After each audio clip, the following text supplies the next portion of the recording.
Bienvenidos a un nuevo episodio de Brands for Future. En el episodio de hoy hablamos de una persona sencilla, pero que ha contribuido decisivamente a transformar nuestra relación con prácticamente todos los artefactos con los que interactuamos en nuestro día a día. Desde cómo abrimos una puerta, cómo encendemos un grifo o la forma en la que se debe diseñar la interfaz gráfica de un sistema operativo. Una persona que literalmente ha inventado una profesión que ejercen millones de personas en todo el mundo.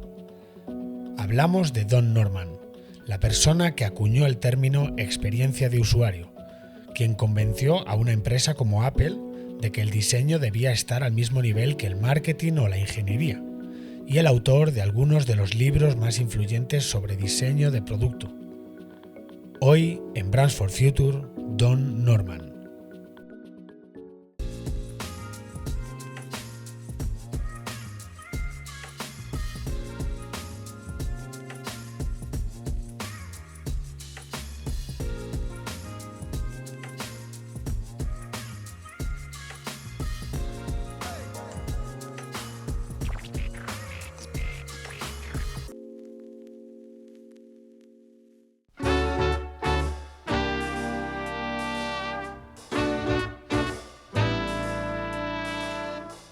Donald Arthur Norman nace el día de Navidad de 1935, un 25 de diciembre, en la ciudad de Nueva York, en plena Gran Depresión estadounidense.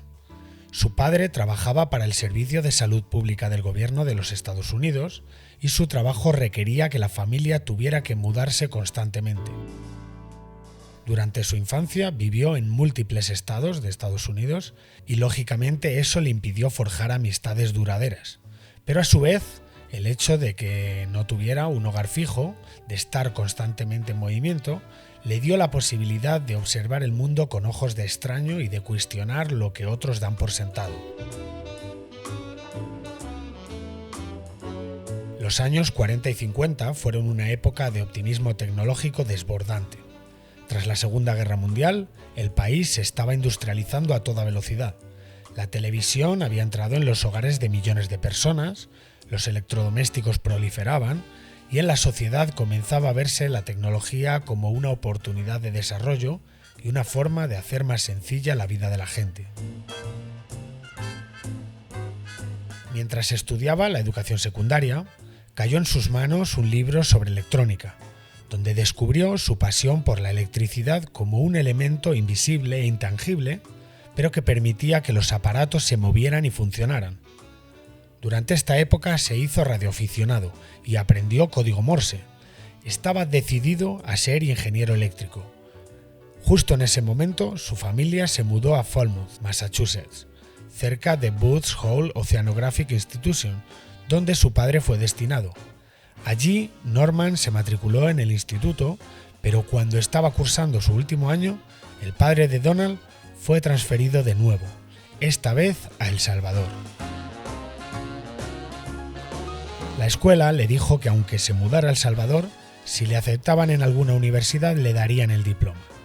Y justo antes de mudarse, un vecino de Falmouth, que era científico de Woods Hole, le habló de una institución llamada MIT en Cambridge. Y cuando Norman estaba en El Salvador, solicitó su ingreso en esta institución y fue aceptado. Así que ese mismo año de 1953 se trasladó a Massachusetts.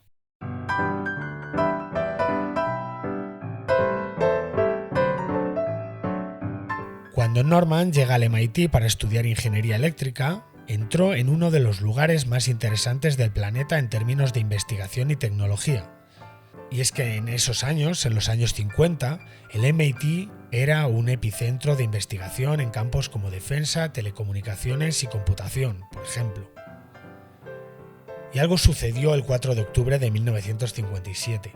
La Unión Soviética lanza al espacio el satélite Sputnik, un acontecimiento que sacudió la confianza tecnológica estadounidense, y su respuesta, la respuesta de Washington, fue fomentar una inversión masiva en ciencia, educación e investigación que provocó el caldo de cultivo perfecto para la revolución cognitiva de los años 60, y precisamente el MIT era el epicentro de todo esto. Durante sus años en esta institución, en el MIT, Don Norman profundizó aún más en el funcionamiento de todo tipo de aparatos electrónicos, algo que había estado en su vida desde niño, pero también pudo profundizar en algo innovador, en el ordenador, tanto en ordenadores analógicos como en ordenadores digitales.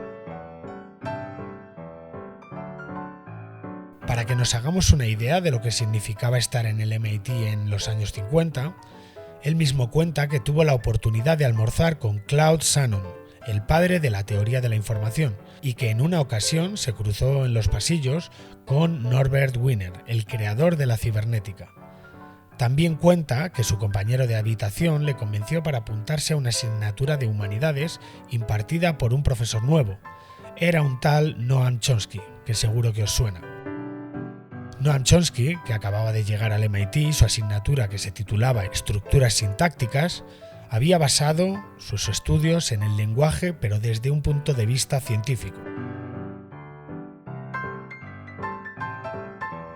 Tras acabar sus estudios en el MIT, en 1959 se matricula en el máster en Ingeniería Eléctrica en la Universidad de Pensilvania, pero lo que realmente él quería era trabajar con ordenadores, e incluso barajaba la idea primigenia de lo que hoy podríamos llamar como inteligencia artificial.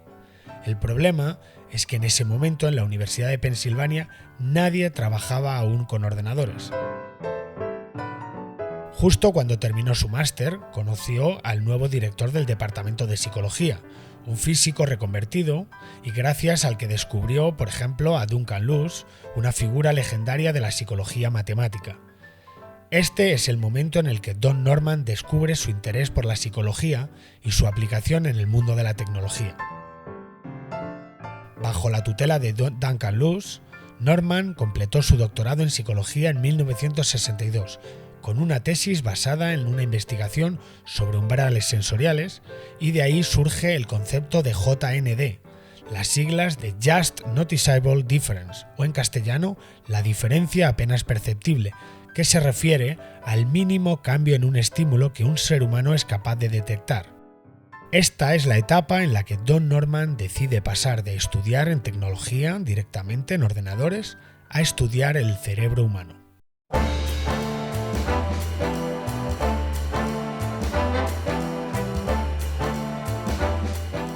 Cuando acabó el doctorado, Don Norman decide ir a Harvard, concretamente al Center for Cognitive Studies dirigido por George Miller.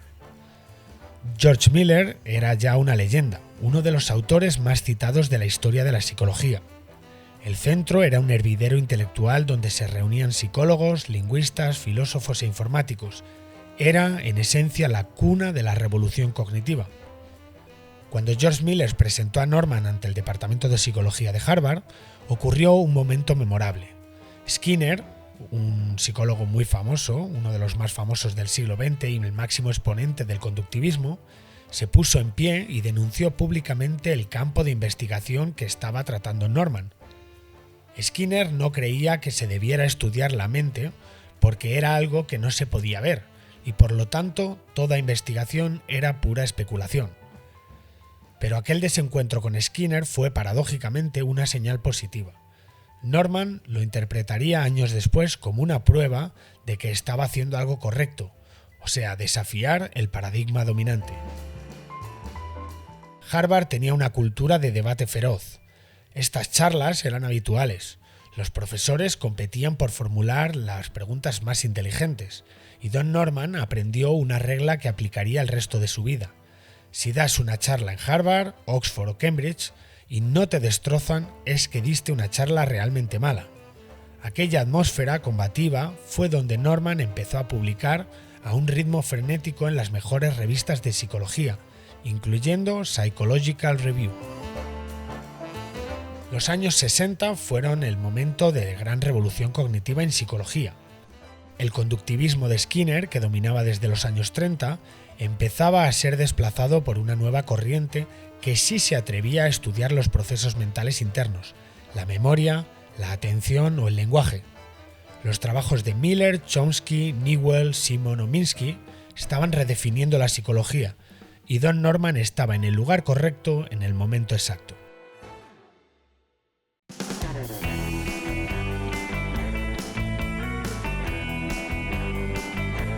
En 1965, durante una reunión de la Society of Experimenting Psychologists, el colega David Green le propuso mudarse juntos a un nuevo campus de la Universidad de California. El lunes siguiente, Don recibió una llamada invitándole a visitarla, y allí los fundadores del departamento de psicología le convencieron para ser profesor de esta institución. La Universidad de California se convertiría en el laboratorio donde Norman construyó literalmente una nueva disciplina. Junto con Dave Rumelhart, brillante psicólogo matemático y futuro pionero de las redes neuronales, trabajó en modelos de memoria humana y a finales de los años 70 formó un grupo informal que se autodenominaron como los Cognitive Social Scientists, donde estudiaban el comportamiento en experimentos con estudiantes. Pero este mismo año, el 28 de marzo de 1979, el reactor nuclear de Three Mile Island, en Pensilvania, sufrió una fusión parcial del núcleo, el peor accidente nuclear de la historia de Estados Unidos, y Don Norman fue convocado junto con otros colegas para investigar qué es lo que había sucedido, qué había salido mal. Lo que descubrieron es que la sala de control de la central nuclear tenía más de 2.000 interruptores y botones. El propio Don Norman declaró que la sala de control y las interfaces informáticas de Three Mile Island no podrían haber sido más confusas ni aunque lo hubieran hecho adrede, y esta intervención ayudó a consolidar la filosofía que definiría toda su obra posterior bajo la premisa de que cuando un sistema falla, la culpa no es del usuario, es del diseño. Un día, charlando con su amigo George Mandler, se dio cuenta de que se había servido un vaso de whisky y en lugar de guardar en el armario la botella, guardó el vaso y se quedó con la botella en la mano. Un error cotidiano como el que nos puede suceder a todos. Pero a Don Norman esto le llamó poderosamente la atención y decidió estudiar sistemáticamente todos estos pequeños deslices, a los que llamó slips. Le pidió a todos sus conocidos que anotaran cada error que cometieran en su vida cotidiana y en poco tiempo consiguió documentar más de 1000 deslices. El resultado de esto fue un artículo seminal en el Psychology Review que introdujo conceptos como los errores de descripción y los errores de captura, una taxonomía del error humano que sigue vigente a día de hoy y que nos hace darnos cuenta de qué eran las cosas que le llamaban la atención a Don Norman.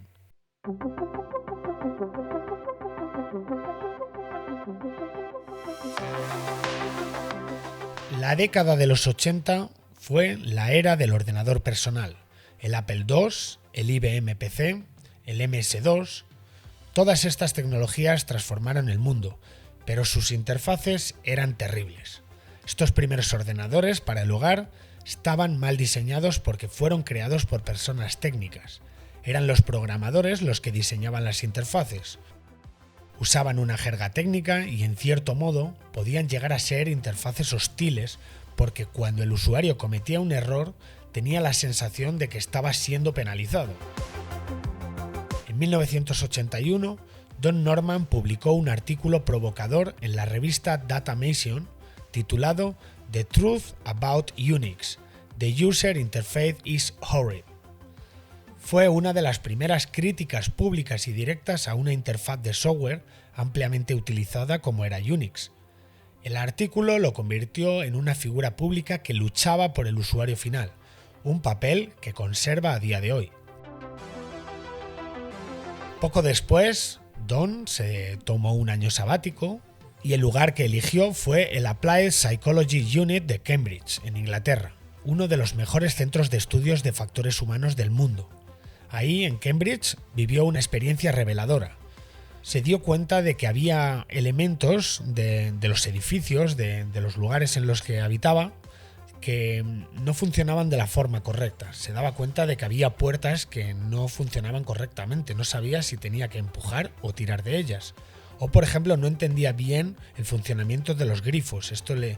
Ver cómo funcionaba un grifo le llevaba un tiempo. Y lo mismo le pasaba con los interruptores de la luz. Era irónico, estaba en una de las mejores unidades de psicología aplicada del planeta, pero nada parecía funcionar fácilmente, y nadie hacía nada al respecto. En medio de un arrebato de frustración creativa, se sentó y escribió The Psychology of the Everyday Things, un libro publicado en 1988 y que tardó en escribir apenas 2 meses. Eso sí, este libro más tarde sería renombrado como The Design of the Everyday Things para ampliar su alcance más allá de la psicología. El libro es una obra maestra sobre accesibilidad. Norman habla sobre objetos cotidianos, puertas, grifos, interruptores, cocinas, y demuestra que muchos de estos elementos no están correctamente diseñados y que cuando no sabemos usarlos, el problema no es nuestro, sino del diseño del objeto. Y es precisamente a raíz de este libro cuando surge el concepto de las puertas de Norman Doors. Esa típica puerta en la que no sabemos si debemos empujar o tirar y en las que todos nos hemos quedado pillados en algún momento. Y este caso, en el caso de objetos que están mal diseñados, han cogido el sobrenombre de las Norman Doors. El libro vendió cientos de miles de copias, se ha traducido a decenas de idiomas y sigue siendo de lectura obligatoria en las escuelas de diseño de todo el mundo. I discovered I couldn't work the water faucets, water taps, or the light switches, or the stove. I couldn't even open doors. I couldn't figure out whether I should push or pull. I asked myself one major question. I said, I walk around the world, encounter new objects all of the time. How do I know how to use them? I spend a lot of time just walking around, watching, trying to observe people in natural settings, trying to see how they behave, what problems they encounter today, what things go well. Many scientists have laboratories. They go off and do experiments. To me, my laboratory is the real world. En 1993, a los 58 años, Norman tomó una decisión radical. Después de 27 años ejerciendo de profesor, deja la vida académica y se pasa al otro lado, a la industria, a la empresa. Su amigo David Nagel, que dirigía el Advanced Technology Group de Apple, le ofreció un puesto como Apple Fellow, un rango equivalente al de vicepresidente. Tenía total libertad para trabajar en lo que quisiera. De hecho, algunos de los miembros del equipo de Macintosh eran antiguos estudiantes suyos de ingeniería cognitiva. Al llegar a Apple, Norman notó que la reputación de la empresa, por tener una excelente usabilidad, se estaba deteriorando. Junto con Tom Erickson y Harry Sadler, creó la User Experience Architect's Office. Don Norman se convirtió en el primer User Experience Architect y fue la primera vez que esas palabras User Experience aparecían en un título profesional. ¿Y por qué experiencia de usuario y no simplemente usabilidad? Para Norman, la usabilidad es un atributo de calidad centrado sobre todo en la interfaz, por ejemplo, si es fácil de aprender o si es eficiente o agradable. Y aunque son aspectos importantes, no captura todo lo que hace que una experiencia sea buena o mala.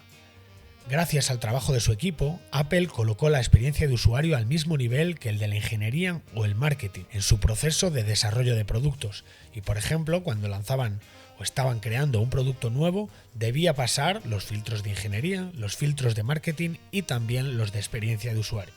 Pero cuando Steve Jobs regresa a la compañía en 1997, esta empresa estaba al borde de la bancarrota y no podía permitirse un laboratorio de investigación que estuviera todo el rato pensando en el largo plazo.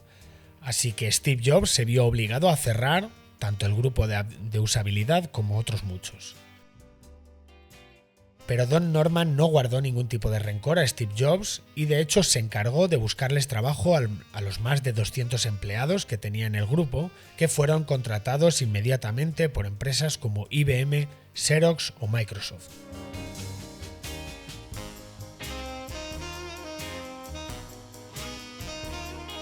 Tras dejar Apple, Don Norman se dio cuenta de que tenía sentido fundar una consultora de usabilidad para empresas de alto nivel.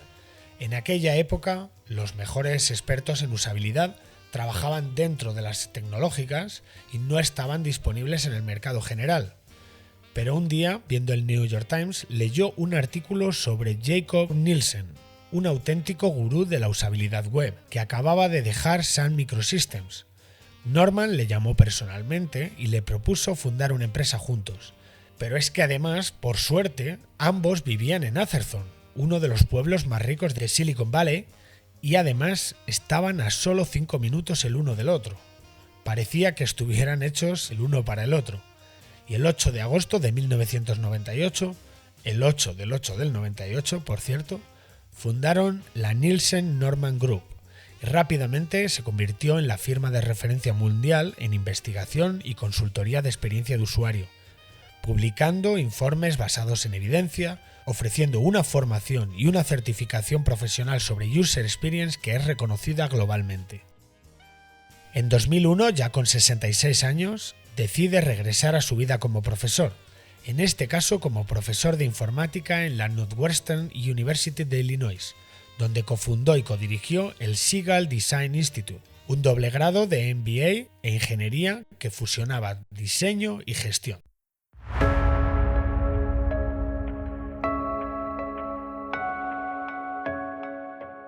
En 2005 publica su segundo libro, Emotional Design: Why We Love or Hate Everyday Things, donde corrige una de las limitaciones más importantes de su obra anterior, la falta de atención a las emociones. En este libro, Don Norman puso el foco en que los productos, más allá de los aspectos psicológicos que trató en el libro The Design of the Everyday Things, también generan respuestas emocionales, que la belleza y el atractivo emocional de un producto son tan críticos como la funcionalidad. Y aunque ahora mismo es posible que esto sea algo que demos por sentado, en ese momento no era tan obvio, y sobre todo demuestra una actitud de autocrítica frente a su primer libro, que según él mismo había sido demasiado funcionalista. En 2014, a los 79 años, Don Norman regresa a la Universidad de California como director fundador de The Design Lab, un laboratorio interdisciplinario dedicado a aplicar el diseño centrado en las personas a algunos de los grandes desafíos sociales como la salud, la sostenibilidad o la educación, y allí estuvo hasta el 31 de diciembre de 2020.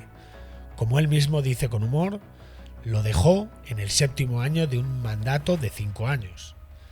Y a los 87 años, Don Norman publica su última obra, la más ambiciosa, Design for a Better World, un libro que representa la evolución final de su pensamiento y de sus 2 libros anteriores, del diseño de las cosas cotidianas desde un punto de vista funcional y el diseño centrado en el usuario desde lo emocional, al diseño centrado en la sociedad y en cómo construir un mundo mejor. La idea del libro es que el diseño, tal y como se ha practicado, ha contribuido inadvertidamente a la crisis climática, a la desigualdad o a la insostenibilidad del mundo. Lo que Don Norman quiere decir es que deberíamos dejar de pensar en optimizar para el individuo y lo que deberíamos hacer es diseñar considerando a toda la humanidad, a todos los seres vivos y al medio ambiente. Esto es una idea, como mínimo ambiciosa, y que desde mi punto de vista personal no está al alcance de todo el mundo, pero es una buena corriente de pensamiento para aquellas personas que sí tienen responsabilidad de las grandes decisiones.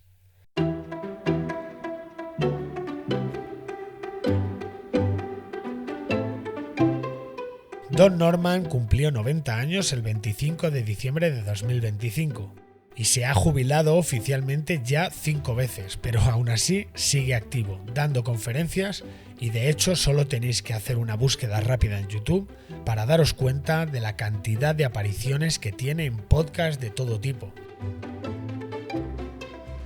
Durante su larga carrera profesional ha contribuido a transformar la relación entre las personas y la tecnología, tanto como para ser la persona que acuñó un término tan utilizado hoy en día como experiencia de usuario, una profesión en sí misma que cuenta hoy día con millones de profesionales en todo el planeta.